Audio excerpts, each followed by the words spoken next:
if you invest the way people gamble in casinos, you're not going to do very well. So it's the long-term investment that works best. But if you like the action of investing, sometimes winning, sometimes losing, just like people like the action when they gamble in a casino, those people are not my people. I like the long-term investors who figure out something that's going to work over the long term and buy that. And the sooner the Chinese people gamble less and invest patiently for the long term more, the sooner they will do better. The world is full of foolish gamblers, and they will not do as well as the patient investors. Well, I think it can be learned to some extent, and to some extent you're born with it. There's a saying in America they call a long attention span. They can keep their mind on a game or an activity for a long time until they've solved it. And the Chinese do have a long attention span. And that is a hugely desirable quality because you're more likely to get the right answer if you think deeply and hard about a subject for a long time. And it's odd that a group of people who are so good at having a long attention span like to gamble so much, which is quite counterproductive. A lot of people think there is such a thing as truth in the markets, that the market is going to tell you something just by bouncing around. That is not the way Berkshire Hathaway or Charlie Munger invests money. We have a view as to what the intrinsic value is of what is being traded, and we only buy it when we think it's worth more than we're paying. So we're trying to make a long-term investment by waiting for something to be underpriced and then buying it. And we don't give a damn about all these gamblers in the market. To me, they're just so much froth. And it's a foolish way to spend your time if you want to get rich. Well, the Chinese market is going to create a lot of successful investors. If you look at Hong Kong, which has been full of Chinese people enmeshed in a capitalist order with a good securities market, that is going to spread all over China and increase in respectability and size for decades ahead. I anticipate that China's security markets and investing practices will get better and better for a long, long time. There'll be fluctuations, to be sure, but the long-term trend will be toward more achievement, more respectability, and higher prices. The Chinese who've gotten rich in Hong Kong over the last 50 years are not the short-term traders and the gamblers. It has been the long-term investors who sought out good long-term investments and stubbornly held them for long periods of time. And just as that worked for the Chinese in Hong Kong, it'll work for the Chinese on the mainland. It's not the short-term gambling that's good. It's the identifying the good long-term investment and sticking with it for a long time. My Berkshire Hathaway stock cost me $16 a share, and it's now selling for almost $300,000 a share.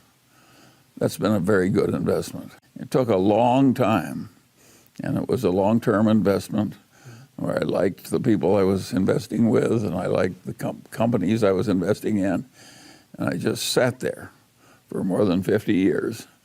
And lo and behold, it's worked out very well. And there are lots of stories like that. Lilu and I have been investing together in China for, 13 years or so? Yeah, 15 years. 15 years. And we have bought a lot of securities and we've sold very few. I have not made very many bad investments.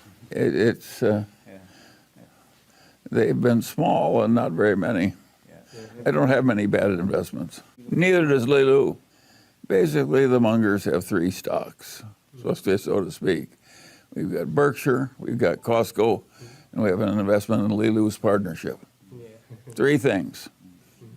I'm well along in my 95th year. Three things.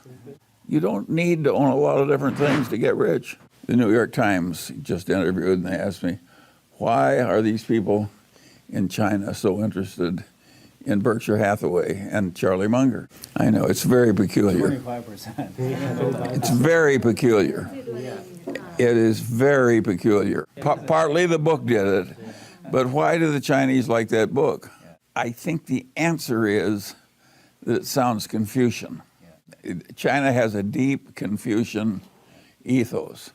They want people to act modestly even though they're rich and powerful. They want people to constantly keep learning and to behave with dignity and reason and improve as they get old and keep working. Well, those lessons are not confined to one country. But it just happens that Warren Buffett and I act like a bunch of people that take Confucianism very seriously. That's why they like us. Oh, people, they know I like books. So he'll give me so many books that I either skim or read through 20 books a week. No, I get lots of books. I read a lot of biography and some history. I read almost no fiction. You said, he asked me what other reason for the reason that we're suddenly popular in China. Yeah. And I said, there's one more reason, is that Warren and I really like the Chinese. And of course, everybody likes people who like them. Oh, yeah. Yeah. So that's what happens. Now you say, why have the Chinese gotten so popular with a couple of Omaha boys? That's something that a lot of Chinese don't understand. If you look at China with the viewpoint of a United States citizen, here is what you see. When the Chinese first came in here, we were trying to build the Transcontinental Railroad in the winter through horrible passes in the steep mountains.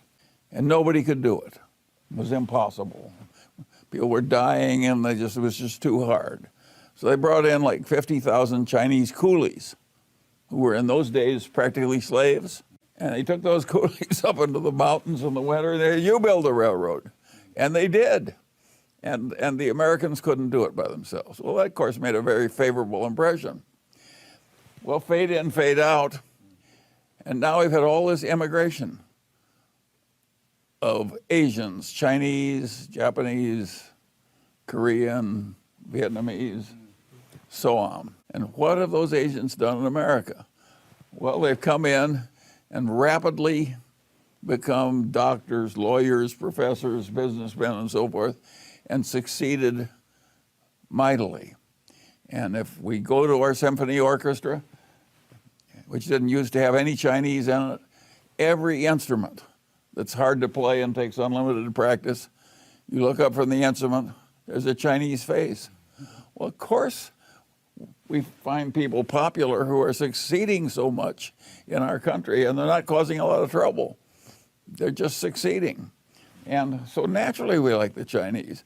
And I don't think the ordinary person on mainland China understands what an image of success China has in the United States because the Chinese Americans have done so well here. And the most extreme thing of all that nobody could have anticipated, nobody ever talks about it, and you should talk about it in your magazine, is because there was so much poverty in China and it was so overpopulated. If an American couple were unable to have children of their own, they could always go to China and adopt a Chinese girl from a very poor family. So in every important city of America, people soon learned they got better babies, taking the unwanted Chinese girls from the remote Chinese farms. That those babies, on average, worked out better than if they had their own children. And so everybody wanted to adopt a child. They don't want an American child. They want a Chinese girl. And of course, all those girls worked out well. And most people in China don't realize how extreme that's been. That's happened in every American city. Every American private school is full of the discarded Chinese girls from the Chinese countryside, and they're getting all A's and winning the prizes. And of course it makes a favorable impression. And you should write about it because Every city is full of these adopted Chinese girls being raised by American families, and they're spectacularly successful, even though they come from a background of poverty. So it's just dramatic, and it's all over America. You go to northern Minnesota, there are these Chinese girls, and they're playing the difficult instruments in the orchestra. So from your perspective, where is Chinese security market today? It is like the 73, 74, 82. Where is it now? How do you really see the current stage of the security market? They wanted both of us to answer, so you'll go first. Right. I think there's more value for the investor if you buy the best companies in China or the best companies in the United States. I think that at current prices, the best companies in China are selling cheaper than the best companies in the United States. The Chinese don't have to go abroad to find good investments. They've got plenty right in their own country. There's some awfully strong companies in China that are selling at reasonable prices. China is opening up more and more to foreign investors, and its markets are getting stronger and stronger with more participation from the world outside of China. That's all to the good. And eventually it'll drive some prices up in China. I would argue that rationality, which is seeing the world the way it is instead of the way you hope it is, I'd say that's the most important. If you don't see the world the way it is, it's like judging something through a distorted lens. You think the world is one way and it's different. And of course, that leads to terrible mistakes. You want to think correctly. Well, you got to work at it and you got to care about it. If you don't care whether you're rational or not, and you don't work on it, then you can just stay as irrational as you want all your life and take the lousy results you're sure to get. I carry it further, and it's basically a Confucian attitude. I think you have a moral duty to become as rational as you can. You work at it all your life, and you read a lot. Well, let me take it. Human nature in a big bureaucracy makes bad decisions. If you don't know that human nature in a big bureaucracy is going to make bad decisions, you may give more respect to those decisions than they deserve. So it helps to understand where human nature is automatically causing bad results so you can avoid them. Well, anything that enables you to predict and adjust to reality. The reality is, if you're dealing with a big, dumb bureaucracy, it's very difficult and unpleasant. And the sooner you learn that and how to handle it, the better off you are. Those are just out of the introductory course in psychology in every university. People don't learn. They teach it in the university and nobody pays any attention. Well, but let's take a simple question.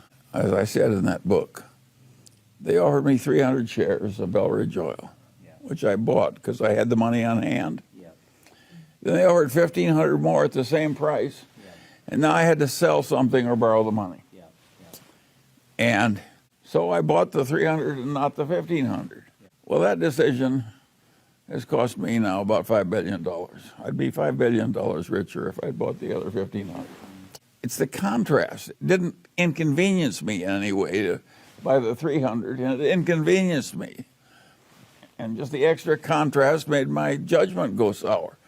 And it was the dumbest goddamn decision, one of the dumbest investment decisions I ever made in my whole life. And it just came from a simple, the stock was not overpriced because it was a little more inconvenient for me to buy it. But the inconvenience was enough to trigger my mind. And there was another problem on that. It was even worse. The man who dominated that corporation was eccentric and heavy drinking.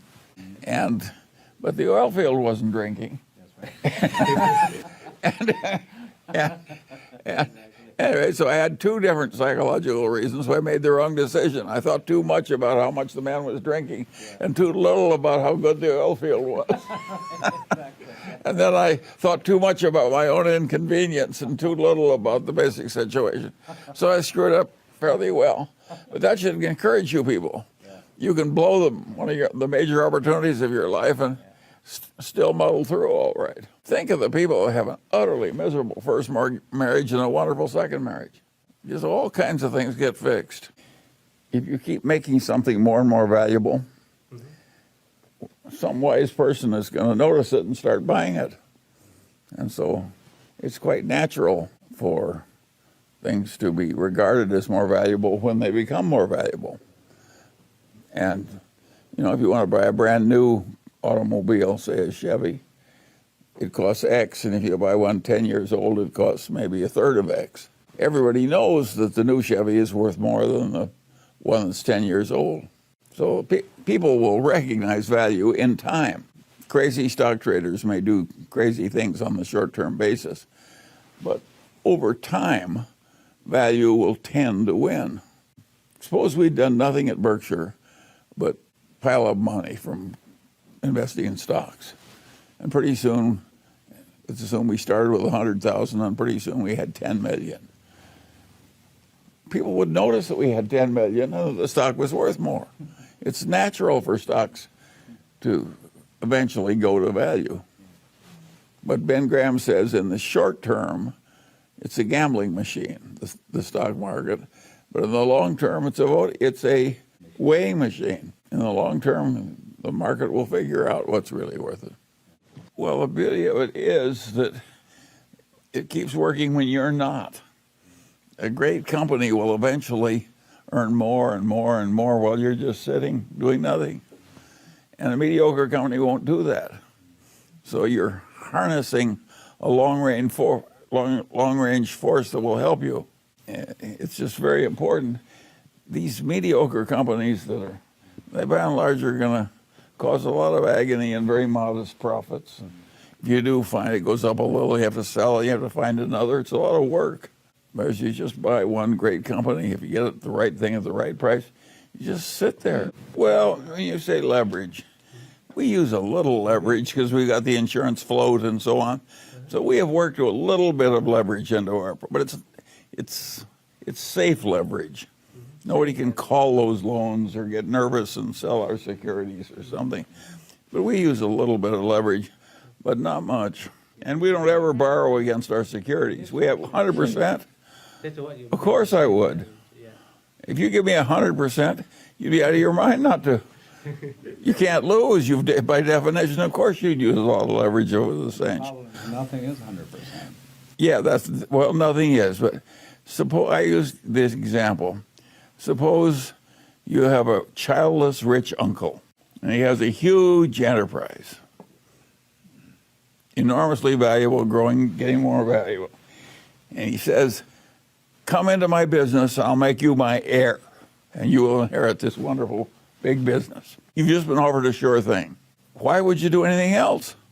You'd double down on the sure thing. Of course you would. That fortune's formula that came out of those people that beat the Hong Kong racetrack out of $100,000 a week for many years. But that was their formula. You can't bet too much in the Hong Kong, or you'll change the odds. That's the way a racetrack works. But they bet more when they were sure, and less when they were less sure.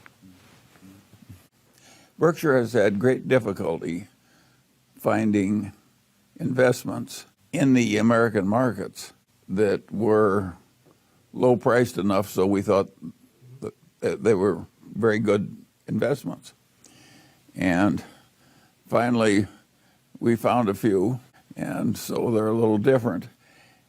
After all, you can argue that Apple is a consumer electronics company, and Warren said he could understand consumer electronics better than he can understand computer science.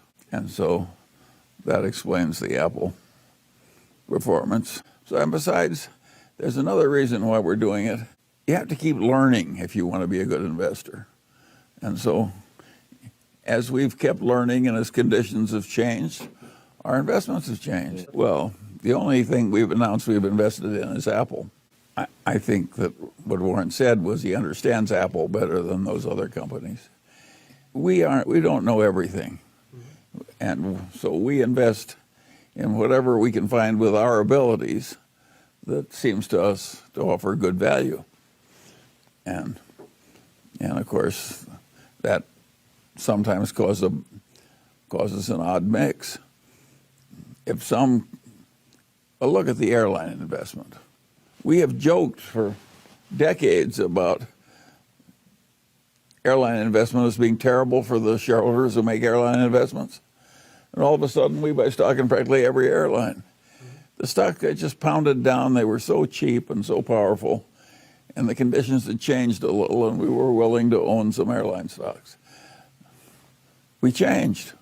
We changed because the world changed. Warren and I hated railroad stocks for decades. But the world changed, and pretty soon we got down to only 4 big railroads, and technology changed. The shipping to the Orient got important. The whole world changed. And then we bought railroad stock, and then we bought a whole railroad.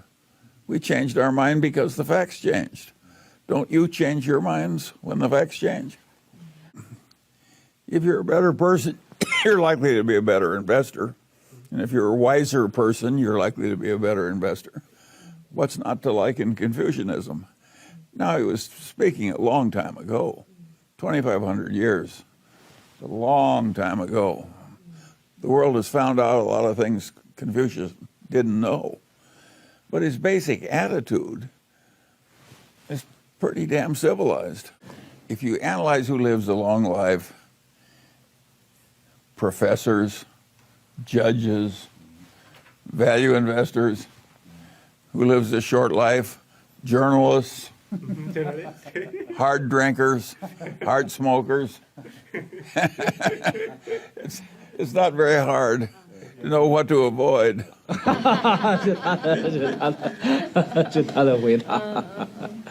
Well, you're talking to a journalist, Charlie. I know, but in America, the journalists tended to smoke a lot and drink a lot and have a lot of deadlines, so always under stress, and they died young. And the judge just sits there. The courtroom goes at his pace, not somebody else's. There's nobody over him telling him to do something. The judge lives forever. And the trial lawyers, they die young too.